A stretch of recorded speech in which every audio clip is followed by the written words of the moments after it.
Hey everyone, today I'm going to show you how to show the buy and sell buttons in TradingView. If you don't see these buttons on your chart, the main thing you need to check is your broker connection. The buy and sell controls only appear when TradingView is connected to a supported broker. So to get started, make sure your broker is connected to paper trading. And once the connection is active, paper trading can show the trading tools for the symbol you currently have open. So keep in mind that the brokers available may be different depending on your region. After connecting your broker, look for the trade option. You can usually find it near the top right side of the chart or through the trading panel at the bottom of the screen.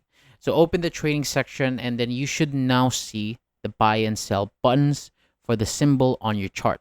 So from here, you can view basic order info supported by your broker, like order type, quantity, price, bid, and ask. So depending on the broker, you may also see your balance, open positions, or working orders. And if you switch charts, the trading controls will update for that symbol. And that is basically how you can show the buy and sell buttons in TradingView. Just connect a supported broker and open the section and the controls should appear. So thank you so much for watching. That is all for today. For more videos like this, hit the subscribe button below. I'll see you on the next video.